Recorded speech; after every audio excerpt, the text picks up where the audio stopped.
बोलिए पंच परमेश्वरी भगवंतों की, शासनिक भगवान महावीर स्वामी की, मूल नायक देवादिदेव 1008 श्री शंभुनाथ भगवान की, परम पूज्य आचार्य गुरुवर श्री विद्यासागर जी महाराज की, अहिंसा परमो धर्म की, आचार्य श्री समय सागर जी महाराज की, मुनि श्री 108 अजित सागर जी महाराज की जय। समस्त मुनि संघ की जय।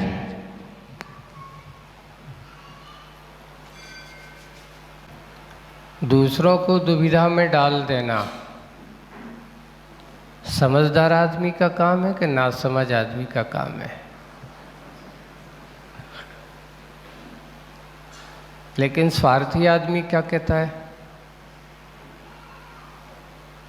स्वार्थी आदमी क्या कहता है? वो कहता है दुनिया जाए भाड़ में, अपना काम बनता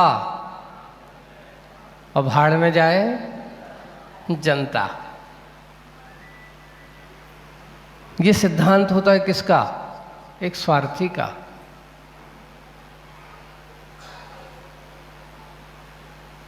और एक परमार्थी जीव जो होता है,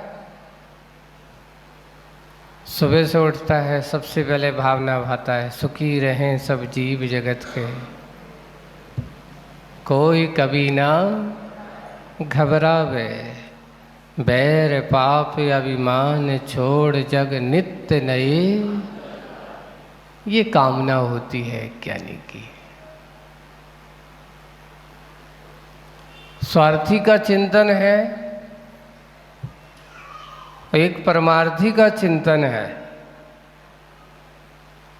स्वार्थी को सिर्फ अपना जीवन दिखता है और परमार्थी को अपने के साथ साथ सबका जीवन। ऐसा नहीं, अपने को छोड़ता नहीं है, अपने को मुख्य रखता है।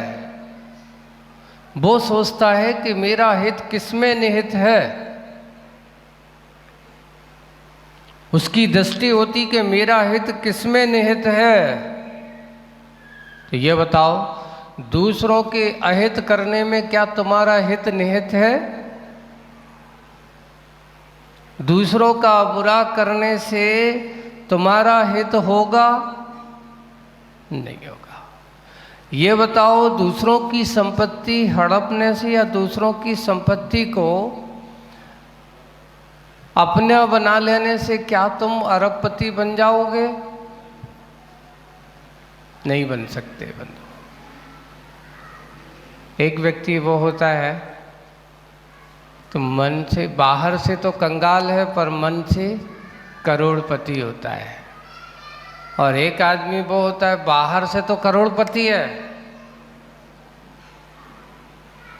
लेकिन मन से कैसा है?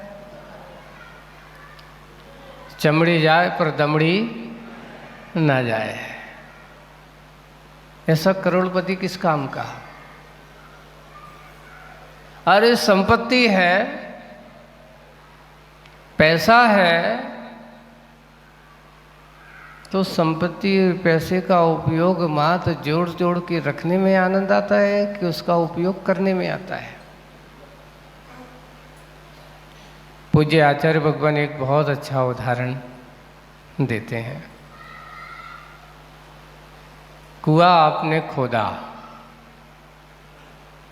कुएं में पानी भरपूर है। अब ये बताओ, उस कुएं की सुरक्षा कब तक निहित है? बताओ, कुआं खोद दिया, कुएं में पानी अच्छा है, बहुत मीठा पानी है, नहीं पानी मत निकालना नहीं तो खाली हो जाएगा। तो ऐसा कुआं किस काम का? ऐसा कुआं किस काम का? अरे कुएं इसलिए खोदा है कि जितना पानी निकालोगे उतना उतना पानी क्या होगा? बढ़ेगा।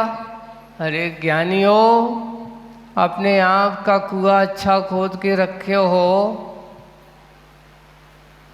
तो कुएं में से निकालना भी सीखो। ये मत सोचो कि मेरा पानी खत्म हो जाएगा।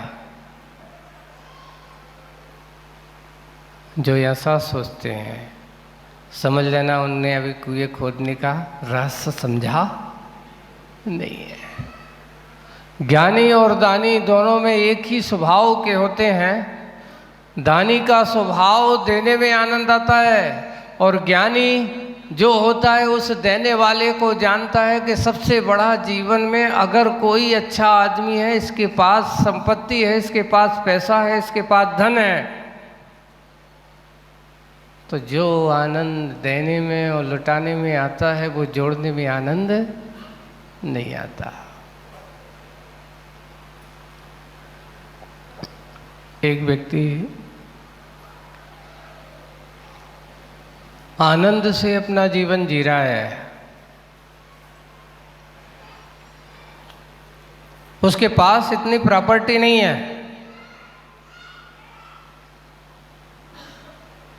उसके पास इतनी संपत्ति नहीं है। रोज जाता है, रोज कमाता है,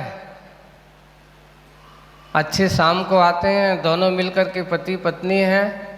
दिन भर वो आती है, वो भी पति पत्नी दोनों आते हैं, मजदूरी करते हैं, मजदूरी करके आते हैं, अच्छे से भोजन बनाते हैं, खाते और अच्छे खर्राटे के साथ नींद लेते हैं। खर्राटे के साथ नींद ले रहे हैं। उसी झोपड़ी के पास में एक अच्छे करोड़पति सेठ का घर है, आलीशान घर है, एसी लगा हुआ है, डल्लप के गच्चे बिछे हुए हैं, गद्दे पलंग है, सब कुछ सुविधा, सब कुछ अप टू डेट।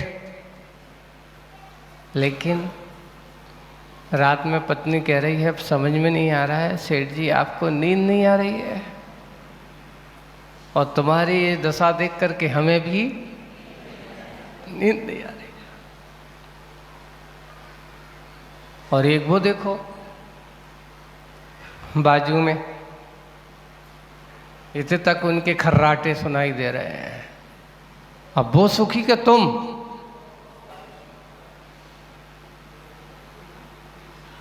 कौन सुखी है बताओ? कि अच्छा सब कुछ वातानुकूल घर है, वातानुकूल कमरा है, अच्छे सोने की उत्तम सैया है, और एक उनके यहाँ जाओ वो जमीन में सो रहे हैं, कुछ उनके गद्दा है कि नहीं है, एक चटाई पे आराम से सो रहे हैं और ऐसी नींद आ रही है उनको, खर्राटे आ रहे हैं। वो सुखी कि तुम सुखी? सेठ जी कहता है ज़्यादा मत कहो, जिस दिन उनकी दशा हमारी जैसी होगी तो उनकी भी वही दशा होगी जो आज हमारी हो रही है। बोले कि हम बात समझे नहीं। सेठानी कहती मैं समझा नहीं। बोले कि कैसी दशा, क्यों नहीं समझी? समझना चाहती हो?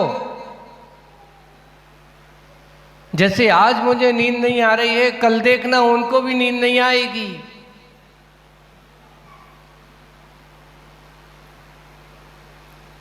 कैसे? बोले कि आज एक काम करते, थोड़ा अपन त्याग करते, उनकी नींद उड़ावे खिलाने, अपनी नींद लाने के लिए नहीं। आजकल कई व्यक्ति ऐसे यही होते हैं कि धन पैसा बर्बाद इसलिए कर देते कि सामने वाले का धंधा चौपट हो जाए, खर्चा पानी कर देंगे इसलिए कि दूसरों को परेशान करने के लिए। उस सेठ ने भी सोचा कि चिंता मत करो, तुम अब कह ही रही हो तो आज देखते हैं, हम तुम्हें बताते हैं कि इनको नींद कैसे, कल से इनकी नींद कैसे उड़ती। जैसे आज हमें नहीं आ रही, कल से इनको भी आने वाली।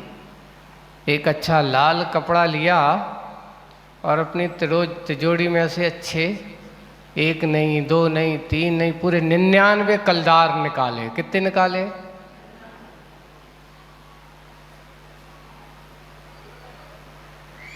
हैं? 1 2 नहीं, पूरे कितने? 99 कलदार निकाले। अच्छे कलदार, बड़े चांदी के होते थे पहले, और आपने पुराना रुपया देखा ना, वो कलदार निकाले और लाल कपड़े में बांधा और पड़ोसी का आंगन जहाँ उसकी झोपड़ी बनी थी, उस झोपड़ी के दरवाजे के सामने जाकर के उसको पटक दिया ऊपर से। सुबह सुबह उसकी नींद खुली, झोपड़ी से बाहर आया, आश्चर्य भरी दृष्टि से देखा, हैं? आश्चर्य भरी दृष्टि से देखा और देख करके क्या है, और उसने वो थैली उठाई लाल कपड़े वाली, अंदर गया, पत्नी बैठी थी, उससे कहा कि आज पता नहीं क्या हो गया। अभी तक तो अपन ने एक नीति सुनी थी कि भगवान देता तो छप्पर फाड़ के देता है, लेकिन आज तो अपन को आसमान फाड़ के मिला है, छप्पर फाड़ के नहीं मिला। क्या है? बोले कि देखो तो। गया, उसने गिनती चालू की, 1 2 3, और पूरे कितने हैं? 99 हैं। 99 है। वो कलदार है, छोटा मोटा रुपया नहीं है।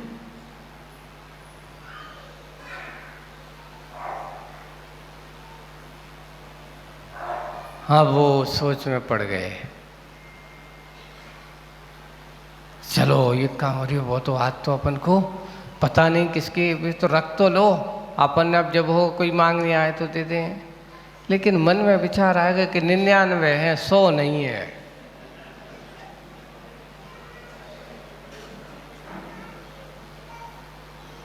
क्या है ये? 99 है, 100 नहीं है। अब इनको क्या करना है अपन को? लेकिन करना तो मजदूरी पड़ेगा। एक कलदार कमाने में कम से कम अपन 8 दिन मजदूरी करेंगे, तब अपन को एक कलदार बनेगा। उस समय के कलदार यानी वो चांदी का रुपया है। और जाते थे तो क्या होता था पहले, 2 आना 4 आना ऐसी मजदूरी मिलेगी, या थोड़ा बहुत अनाज मिल जाता था, दे देते थे उनको मजदूरी के, दिन भर का अनाज दे देते थे, ले जाओ खाओ पियो। उसने कहा कैसे भी हो, अब चाहे अपन एक काम कर रहे हैं, बचत करेंगे, फाके पड़ेंगे, लेकिन अपन को अब तो ये 99 से क्या करना है।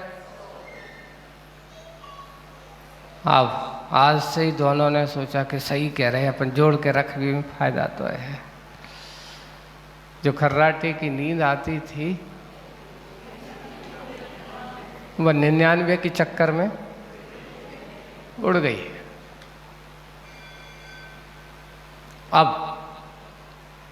जो खर्राटे आ रहे थे, अब सेठ जी को तो नींद आ ही नहीं रही है। सेठानी भी देखा तो फिर होते से देखा, देखो खर्राटे कहाँ गए, आवाज कहाँ से आ रही, क्यों?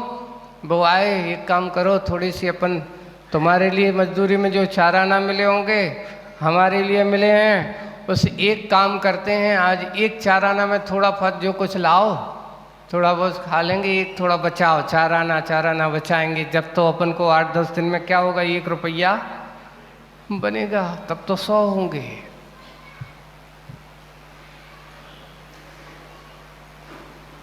उनको अब नींद नहीं आ रही, कोई मेहनत करके आए और भोजन ना मिले, फिर देखो अब नींद आएगी, नहीं मिली। अब ले गए हैं, पानी पी पी करके पेट सलझा रहे हैं, अब नींद नहीं आ रही, करवट बदल रहे हैं, आपस में बातें कर रहे हैं। तो सेठ जी अब सेठानी से कहते, सुन रहे हो? क्यों? बोले कि क्या? बाजू वाले को नींद उड़ गई, बाजू वालों को नींद नहीं आ रही। ओहो, क्या किया तुमने ऐसा? बोले कि ये कुछ नहीं किया, बस उन 99 कलदारों का ही कमाल है। किसका कमाल है? 99 चिंता मत करो, हम ले आएंगे, लेकिन अभी आपको हमें प्रैक्टिकल रहना था कि देखो कि आदमी के हाथ में संपत्ति आती है तो कैसे अपने हाथ से विपत्ति बुलाता है। सुखीमय जीवन दुखमय कैसे बन जाता है, शांतिमय जीवन अशांतिमय कैसे बन जाता है। सोच लो, विचार कर लो। ये मनुष्य पर्याय आपके लिए सुख शांति के लिए मिली है कि अशांतिमय जीवन के लिए मिली है, बताओ। हो ना, शांतिमय जीवन बनाने के लिए हमारे लिए मनुष्य पर्याय मिली हुई है। आप अपन करना क्या चाहते हैं? 99 के चक्कर में पड़ना चाहते हैं? जैसे वो व्यक्ति अच्छे शांति से जीवन, रोज मजदूरी आता था, अच्छे भरपेट खाता पीता था और आराम से सोता था, है ना। लेकिन जैसे ही 99 के चक्कर में पड़ा, ये जो कथा जो बनी ना, वो 99 का कर रहा है, वो वही लगे हैं 99 के चक्कर में। 100 हो जाते तो 101, 101 हुआ तो फिर 102, 3 4 बढ़ते ही चले जाते हैं, इसका कोई अंत नहीं है। एक और अच्छा एक प्रसंग आपको सुनाते हैं, सत्य घटना थी। आपने एक टाइम्स लिप्टन का नाम सुना होगा। टाइम्स लिप्टन, लिप्टन कौन है? तो उसने कहा, ये जो लिप्टन, पहले एक चाय चलती थी लिप्टन की, रेड लेबल शायद उसका नाम था, है ना। लिप्टन अलग चाय थी कि रेड लेबल वाले का नाम ही लिप्टन था, हैं? हाँ, एक लिप्टन चाय करके आती थी। तो वो उस व्यक्ति की कथा है। आप सोचिए, बचपन में उस व्यक्ति की इतना गरीब था, इतना गरीब था कि एक चाय की दुकान पे काम करता था, चाय बनाने का।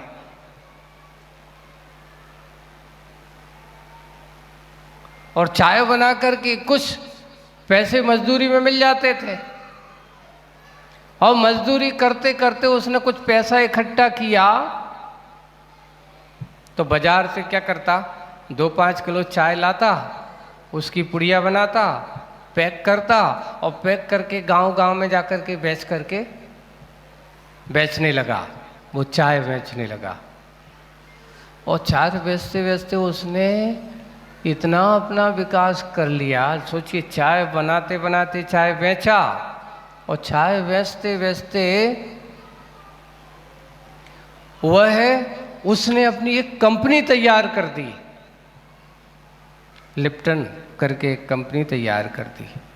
और उस समय करते करते पूरा जीवन उसने काम धंधा किया, और उसके बारे में पता गया कि वो कम से कम 50 से 60 करोड़ उस समय का बहुत बड़ा आसामी था।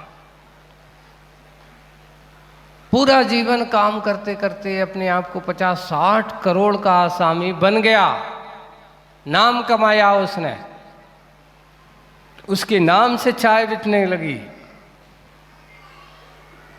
अब जब अंतिम समय शरीर ने गवाह दे दी, अब चलना फिरना बंद हो गया, मरणासन पहुंच गया, तो कुछ पत्रकार उसके पास पहुंचे। उससे पूछा, आपने इतनी मेहनत कहाँ, एक चाय बनाने वाला एक चाय की बड़ी कंपनी का मालिक बन गया, इतना नाम रोशन किया आपने बहुत बड़ा काम किया है, आपकी क्या अंतिम इच्छा रहे? और कोई बताओ, कोई इच्छा रही?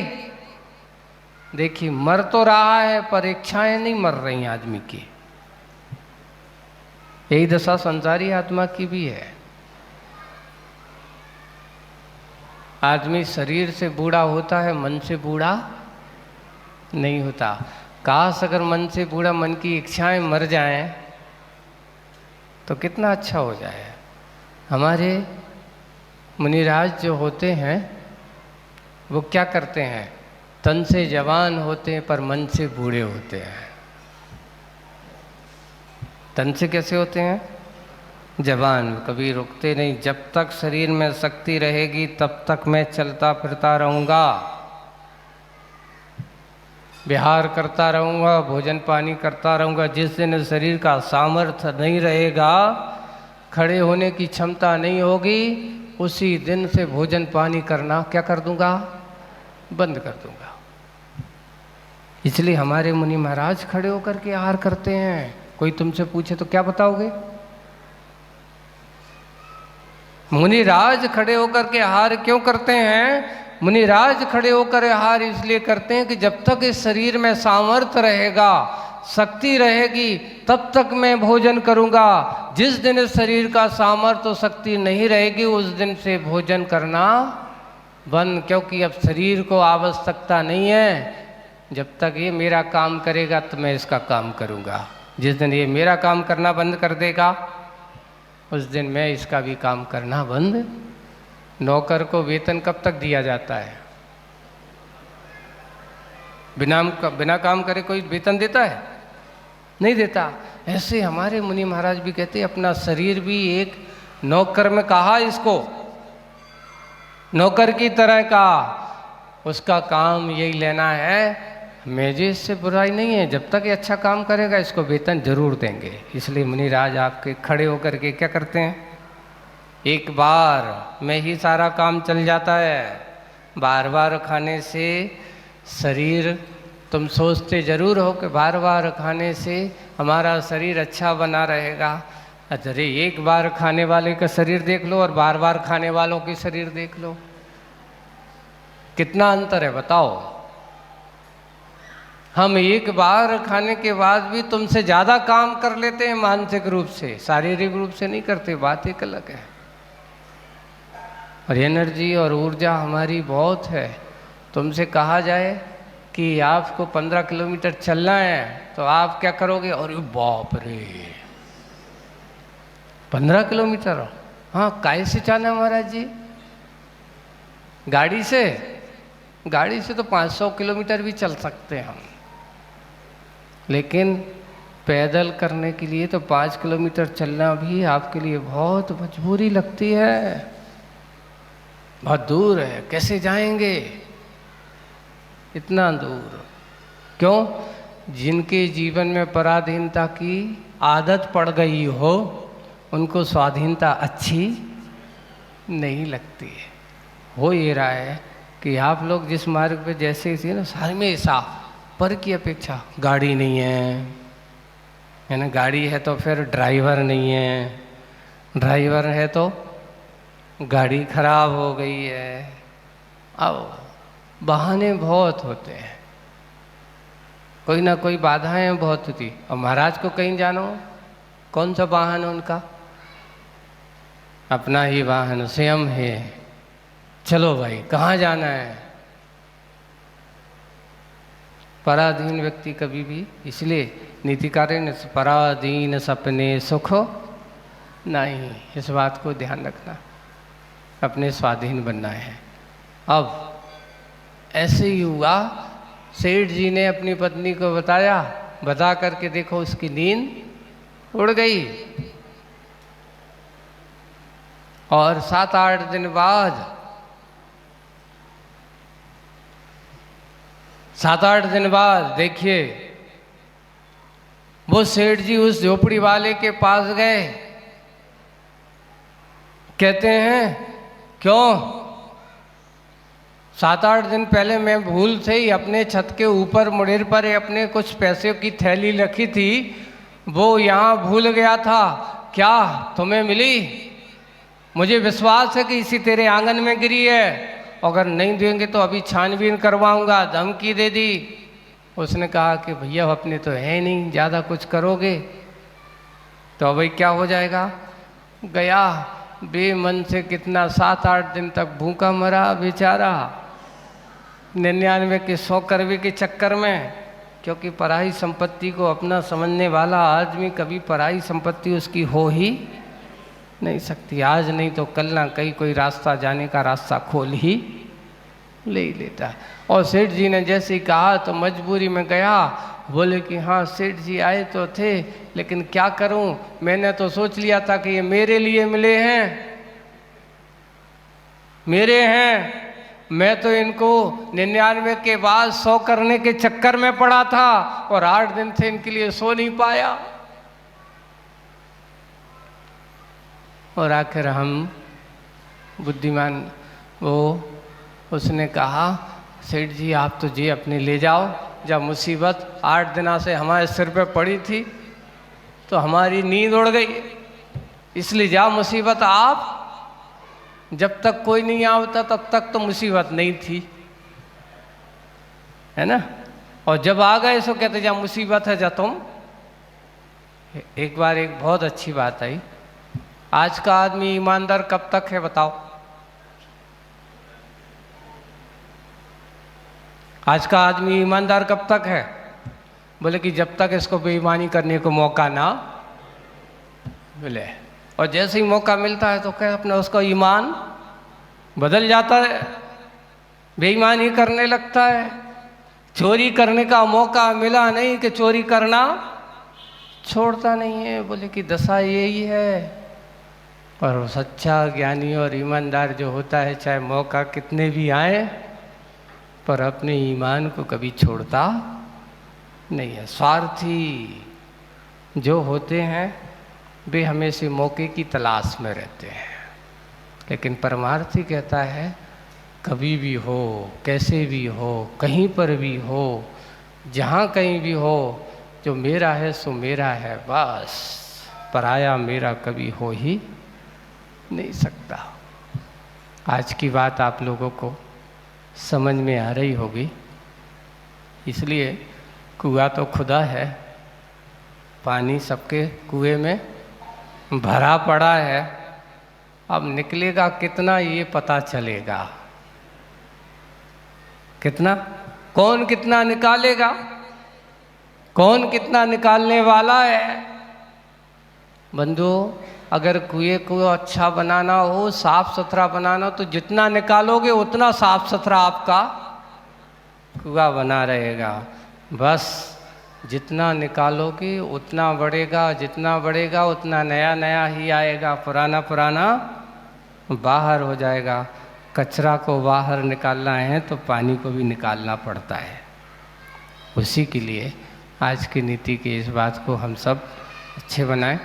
बहुत आनंद के साथ अपन को ये जीवन मिला है, और आनंद के साथ बहुत पुण्य कर्म के साथ अपन को ये मिला हुआ है।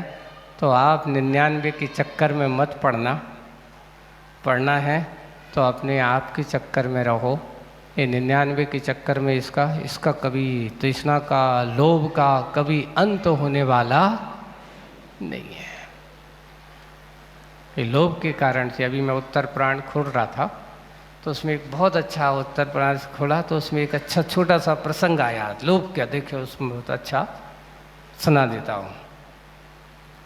कि जम्मू स्वामी जब उनको वैराग्य हो गया, एक चोर उनके पास पहुंचा, है ना, बस सुबह का इंतजार कर रहे हैं, जाकर के दीक्षा लेने जाना है। तभी एक विद्युत चोर उनके घर पे चोरी करने घुस गया है। उनकी माँ ने देख रही कि वो उदास बैठी हैं, करोड़पति अरबपति नगर सेठ है, पैसा बहुत भरपूर है, और ये कई बेटा है, वो जाकर के कहाँ जा रहा है उसके। तो विद्युत चोर वो समझदार था, वो ज्ञानी था, वो सोच रहा है कि देखो तो कैसी आत्मा हो तुम। और सेठानी के पास गया, सेठानी ने कहा कि अगर तुम हमारे बेटे को रोक लो तो तुम जो चाहो उतना पैसा, तुम्हें जितना जो चाहो वो दूंगा। तो वो भी लोभ में फंस गया। अब लोभ में फंस गया तो वो जाकर के जम्मू स्वामी को समझाने पहुंचा, कैसे मूर्ख हो, है ना, इतनी भरी पूरी संपत्ति आपके हाथ में है, खाने भोगों की सामग्री हाथ में है, और कहाँ तुम मुनि बन करके दर दर भटकोगे, हाथ में रोटी खाओगे, मांगना पड़ेगा, ऐसा वो कहते हैं। तभी उनको जम्मू स्वामी कहता है भैया तुम्हारे लिए ये भोग अच्छे हैं कि बुरे हैं। एक कथा सुनाते हैं उनके लिए, बहुत अच्छा कथा सुनाते हैं कि लोभी की दशा कैसी होती है। देखिए,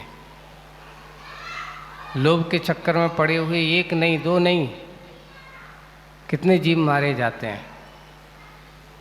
एक जंगल में एक भील था और शिकार करने के लिए उसने अच्छे धनुष बाण को निशान लगा करके तरकस से तीर छोड़ा और सामने से एक हाथी आ रहा था और हाथी के सिर पर वार कर दिया। तो जैसे ही उसकी सिर पर वार होता है तत्काल वो बेहोश हो जाता है, हाथी मर जाता है। हाथी को मर गया। अब उसने कहा कि चलो जी, तो बहुत बड़ा अच्छा शिकार, महीनों की व्यवस्था हो गई अपनी, आनंदित है। तभी दूसरा क्या हुआ कि जैसे ही वो वहाँ नीचे उतरा पेड़ पे से, और उसी कोठर में एक सर्प बैठा था। तो सर्प ने उसको क्या कर दिया, डस दिया। जहरीला सर्प था। जैसे ही उसने काटा, वो सर्प के काटने से वो भील ने देखा सर्प ने काटा तो उसको गुस्सा आई, तो उसने सर्प को पहले मार दिया और सर्प का जहर उसके शरीर पर चढ़ा तो वो भी मर गया। वहीं धनुष बाण पड़े हैं। 3 प्राणी एक साथ, सर्प भी डला है, मनुष्य भी पड़ा है और हाथी भी पड़ा हुआ है। तभी एक सियार आया। अब सियार ने देखा, ओहो वाह, क्या करूं। लोभी अब कहते हैं ना, चारों तरफ पड़ा हुआ है, ये खाऊं कि वो खाऊं कि ये खाऊं। अभी कुछ दिन पहले की बात है, 2-4-8 दिन पहले की, 2-4 ही दिन की बात है। बोले कि अभी अंबानी जी के बेटे की शादी हुई है ना, तो उनके यहाँ कितने प्रकार के 2500 प्रकार के व्यंजन बनाए गए हैं। सब 25 छोटे मोटे नहीं, कितने प्रकार के। तो मैंने उससे कहा, आदमी की भूख तो यही में सोच में मर जाता होगा कि क्या खाऊं। अब आपके सामने 2500 रख दे मैं, और तुमसे कहा कि अब चलो, तो आदमी भूखा आदमी से कहो कि सब देखो तो निर्णय करो कि क्या खाऊं, तो आदमी देखते देखते तो आधे चक्कर तो 2500 गिनने में ही खा जाए। बोले कि जे बड़े आदमी के चोचले ऐसे नहीं होते, आदमी को दिग्भ्रांत करने वाले। तो वहाँ पर वो सियार आया और सियार आकर के उसने देखा क्या करें, पहले हाथी को खाऊं कि इसको करूं। तब तक उसने सोचा एक काम करते, थोड़े दांत साफ कर लूं, अच्छे से पहने यानी थोड़े से। तो वहीं पर धनुष बाण जो था ना उसका, तो उसकी रस्सी जो लगी हुई थी, काई की धनुष की तांत जो थी, तो उसने उसको दांत को उसने चलाया और हुआ ये कि उसके धनुष की रस्सी को उसने काटा, और धनुष की रस्सी काटी तो उसकी जो पकड़ थी तेज, वो गई और उसके मुंह में घुस गई। बेचारा लोभ में फंसा था, क्या खाऊं, ये खाऊं कि ये खाऊं कि ये खाऊं, कुछ नहीं खा पाए। आकर सोच सोच करके वो भी चला गया। लोभियों की दशा बोले ऐसी होती है। बोले कि आप सोच लो करना क्या है। बहुत अच्छा प्रसंग चल रहा है। अब उसके बाद फिर वो सुनाता है, फिर वो उनको सुनाते हैं, वो उनको सुनाते हैं। कथाओं का दौर चलता रहा और ये हुआ कि जम्मू कुमार तो बाद में जाते हैं। वो चोर कहता है भैया तू तो जाना सुबह, मैं तो चला अभी। तुझे वैराग हुआ है, सुबह का इंतजार कर रहा है। वैरागी कभी सुबह का इंतजार, रागी तो कहता है अब रुक जाओ, आज नहीं कल, आज नहीं कल, आज नहीं। और कल वाला कल कल करता रहता है, पर कल आता नहीं है। आप भी सोच लेना, मौका मिलता है लोभी नहीं लाभी बनना। मौका मिलता है तो लोभ के साथ नहीं, लाभ लेने का सोचना। अगर लाभ की दृष्टि होगी तो आप उसको लोभी बन के बैठे रहोगे, अब ऐसा हो जाएगा, अब ये करूँगा, अब ये करूँगा, तो उसके कभी कोई अंत होने वाला नहीं है। हम उसको बनाए इसी भावना के साथ सबके मन में लाभमयी दृष्टि हो, लोभमयी दृष्टि ना हो।